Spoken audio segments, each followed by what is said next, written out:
Hi, lovely people. Welcome to my channel once again. You know the name. The name is Zop Lady. So today I'm going to treat a new topic with you, that is facilitation and moderation, the skills that you need to acquire when you have the opportunity to moderate a seminar, a workshop, a conference, a plenary. Yeah. So today that is what I am going to treat, and I'm going to use the VIPP method.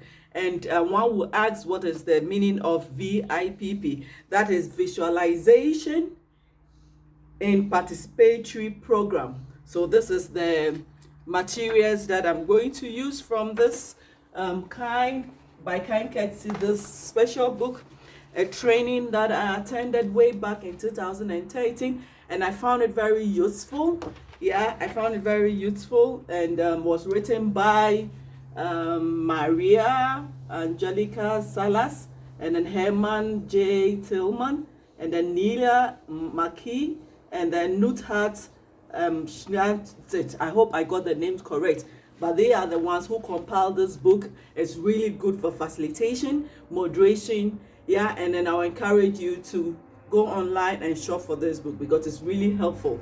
And that is what I'm going to use, and as well as some of the experiences, or sometimes one would say the practical experiences that I have had during presentations, and then facilitation as well as moderation. And this book says that how do we learn?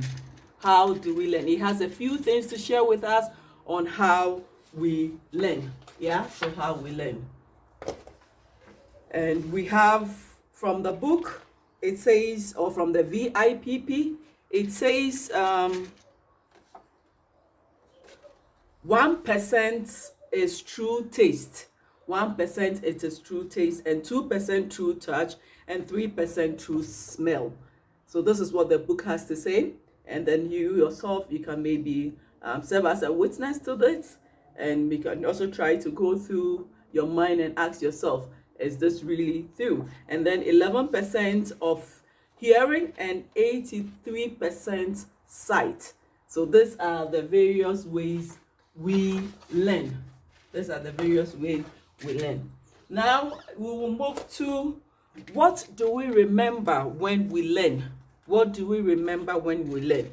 And over here it says that 10%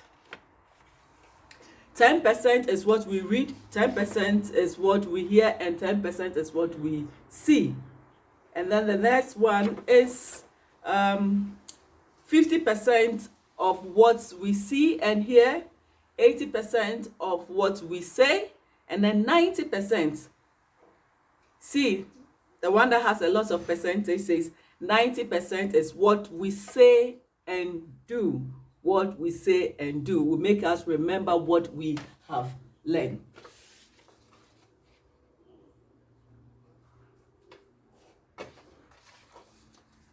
So I have it here on the board so you can see for yourself.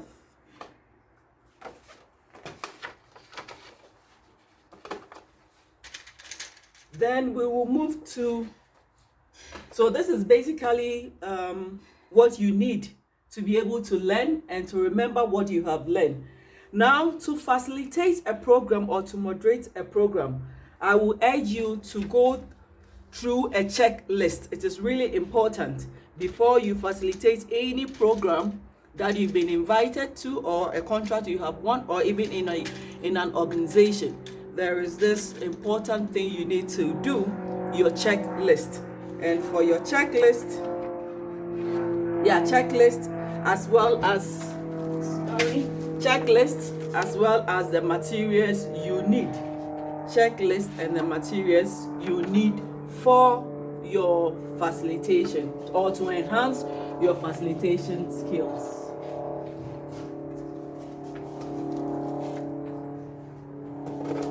So I just take this one off, and then I quickly take you through your checklist and the materials you need for your facilitation to have a successful facilitation.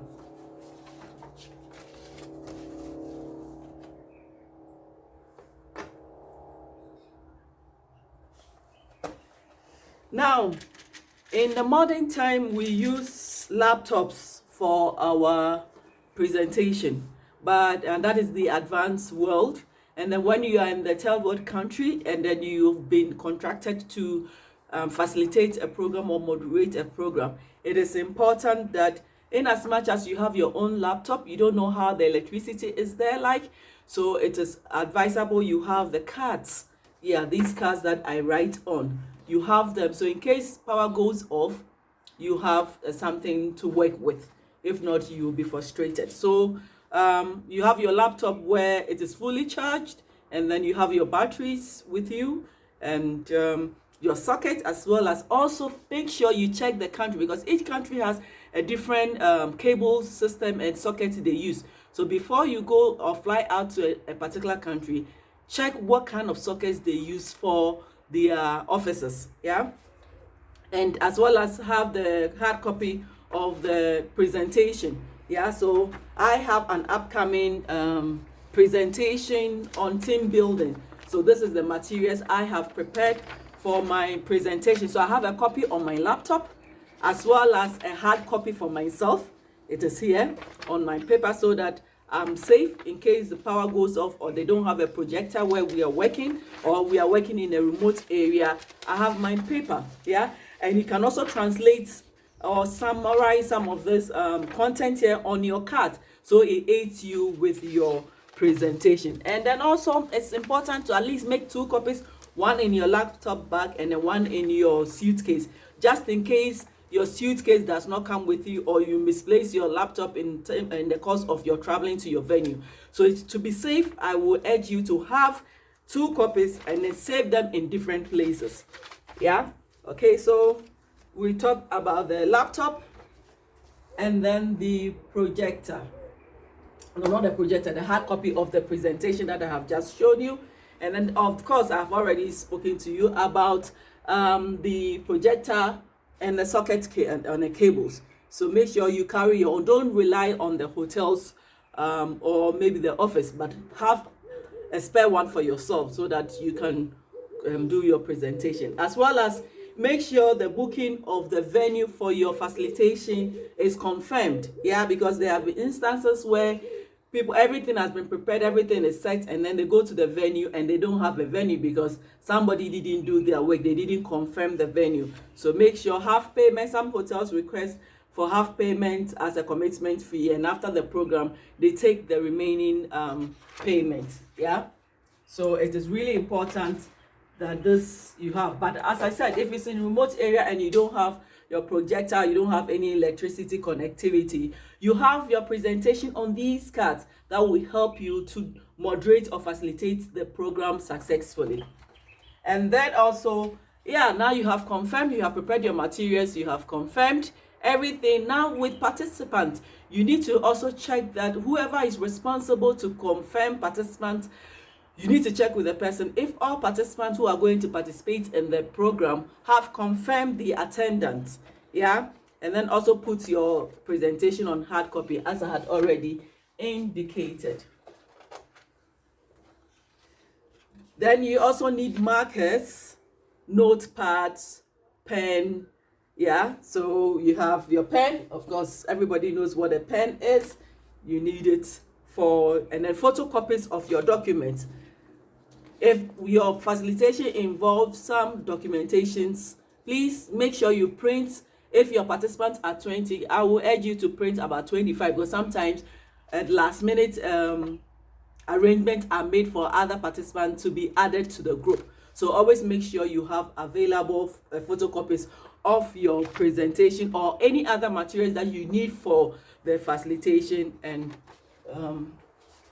the facilitation or moderation of the activities. Yeah, as a facilitator and moderator, please ensure that you arrive between 1 hour to 2 hours earlier than all the other participants. Sorry. The reason why you need to do that is because you are in a new environment, new groups of people, you don't know them, and sometimes there's tension. So for you to be very comfortable and calm, you need to arrive, observe the environment very well, and make yourself very comfortable so that you get all your materials prepared ahead of the participants. So when the participants come, they are now coming to meet you, and then you say hello. So in the process, you create that enabling environment for your facilitation or moderation program. So I would say, whilst you are there, you know how you're going to do your facilitation. It requires a specific seating arrangement. So make sure the seating arrangements are done way before the participants arrive. Yeah, you also have to check if there are flip charts, and then the pin boards, and then the Zob boards. And then of course, when I say so, these are the materials that contains the materials that you need for your presentation. So I'll take you through some of the contents that you need in your Zob box. Yeah. So for the Zob box, as I had indicated, you need pins. Yeah, you see the pins I have these pins. Yeah. And then you need a brown paper. If you're using a pin board, you need a brown paper. I don't have a example to show you at the moment, but you need a big brown paper where you will put them on your pin board, and then glue your work after, because sometimes you have to divide the groups, and then you need to give them those brown paper to put their works on. So you need a brown paper, you need a stapler. Yeah, you need a stapler in your Zob box.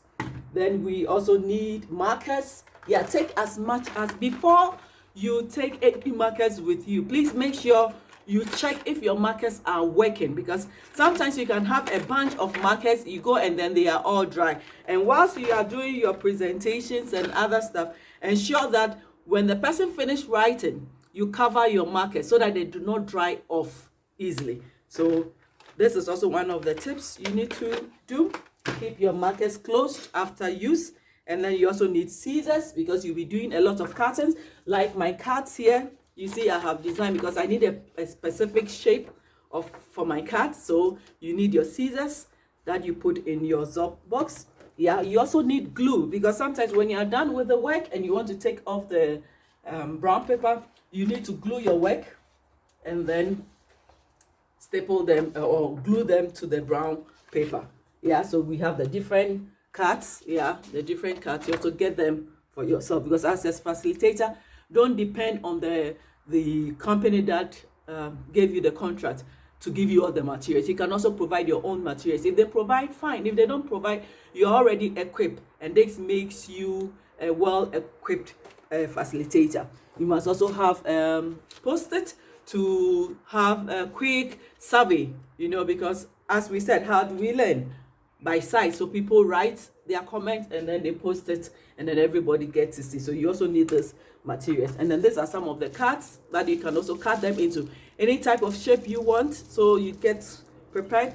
And then you also need a masking tape. You sometimes, maybe should your glue get dried or is dried up, and or you don't have a glue readily, you also need a masking tape. And this masking tape is really helpful in sticking your work. You just take it like this, you tear it, and then you roll it at the side which is not sticky. So you roll the sticky part. Yeah, so I'm just showing you an example. And then you put it behind your paper. Yeah, you put it behind your paper. So you have it like this, and it also sticks and it works. Yeah, or if you run out of pins and you need to use something to glue your work to your pin board, you have the masking tape at your disposal. So now we have finished with the first segment of my presentation on the materials you need and the checklist, because it's really important. Now you have settled, and now you're going to start with your presentation. What do you need for your presentation? Yeah, what you need for your presentation in terms of you, the individual person. How prepared are you?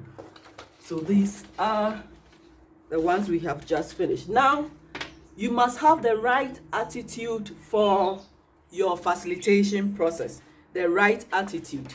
The right attitude. In every setting, you must have the right attitude to be able to get your way through.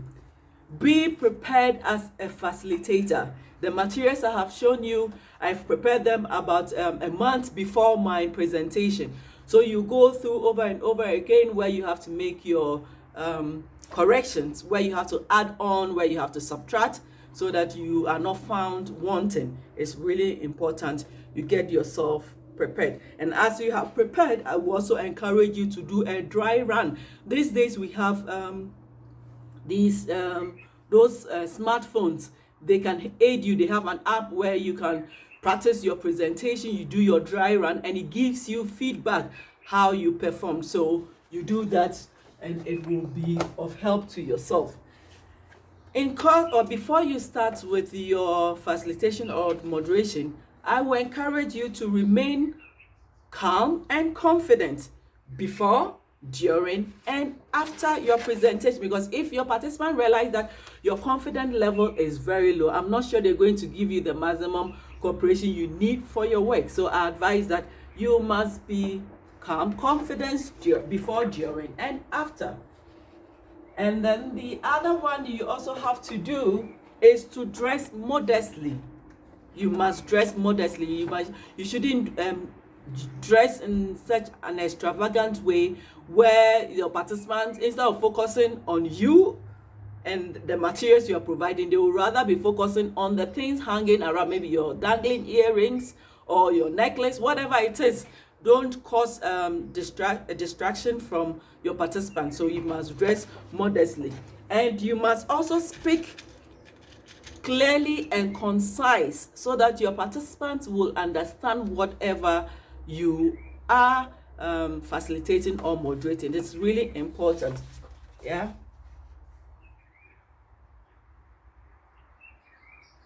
Most men do not have problems when you have to dress modestly, but most female participants are the ones that have a bit of a problem on that.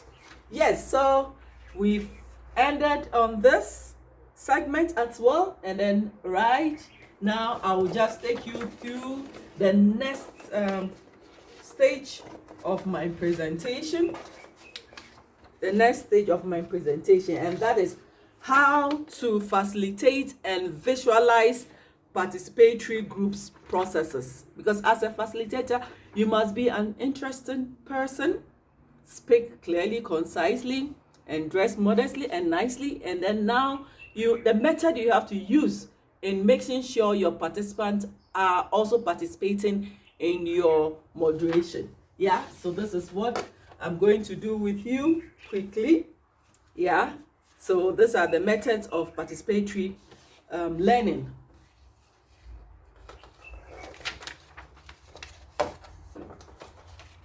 Methods of participatory learning.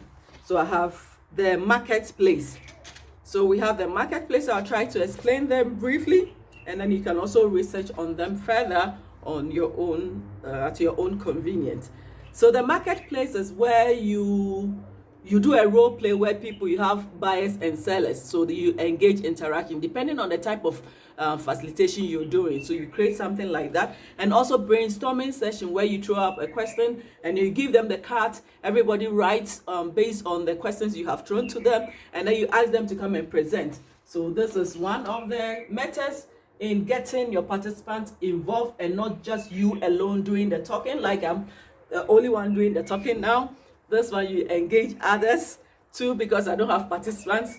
But should I have participants, I will definitely engage them and give them some of the slots to do. And also visualize your presentation. Yeah, visualize your presentation. Like this presentation, for instance. Yeah, I have my table of content. I have visualized it and still have stated it here. And then my theme. Yeah, you see, my theme for this presentation, I'm kind of visualizing it with a broom. Yeah, a broom from the West African part of the set. And then to be precise, Ghana, we use this type of broom, which symbolizes strength in unity. So I used it. And then you see over here, with introduction of participants, you also visualized it so that your participants will not be too bored about your facilitation skills. And then, as I had also already indicated earlier on, you also do role play. You know, role play, you give them that, okay, a group A, group B should pretend to be a headmaster, and then group B should pretend to be students. So what are the roles these people will play in a school setting. So this is some of the settings you need. Yeah. And then the last, not the last, but the fifth one will be statement voting, where you make statements. Of course, you can also make them on the card, and then you let them come and vote, and after that you discuss that one. And also brain writing. One will ask brain writing. So you give them empty cards or empty notebook, and then per the topic you are discussing, you let them think about the topic, and then you ask them to write what they think. Yeah, write what they think. So this is the brain setting. And then number 7, individual reflections. Of course, we are all individuals and we all have opinions about a certain topic. And here you encourage your participants to write what they think, to reflect exactly the topic you are treating with them, and card collection and card cluster. So after they had put all these thoughts on the paper or the card, you collect them and you group them, and they do their presentations as well. Then we have case study. Like I had already said earlier on, you have a case study and then you let them present it, and then they come, and then you also use scenarios, as I had used somewhere, the card collection. So this goes with the card collection.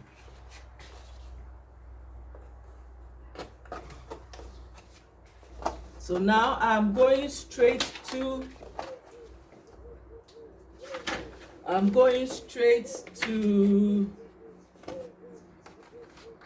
my last slide, or my last, I have to arrange them nicely, yeah? So just to do a recap, we have the marketplace, visualize your presentation, do a role play, and then you have the statement voting, you have the brain writing, and then you also have the individual reflections, card collection, as well as case study. The case study and then the scenarios goes with the card collection. Now, for you to start with all these things, you need a program. Sometimes you can draft your own program, but because we are talking about participatory moderation and facilitation, you need to agree with your participant. Of course, you already have the date. You already have the dates to go along with your presentations. So you agree with them when to start, at what time to end. Yeah, so this is like the timetable. So the day, Monday to Friday, it could be Monday to Wednesday, it could be Wednesday to Friday. And then you have the date, maybe from 2nd to 6th May 2021. And then you have your time when you are supposed to start and when to end. And then you also have the content. Yeah, so per the time slot, the activities you're going to undertake. And then you must also assign responsible people. So basically, this brings me to the end of my presentation on facilitation. I'll see you another time on maybe some certain tricks to use in facilitating and moderating a session. Thank you so much. And as usual, don't forget to subscribe to my YouTube channel. The name is Zop Lady. And tell a friend to tell a friend to tell a friend about Zop Lady. Thank you. See you next time. Bye-bye.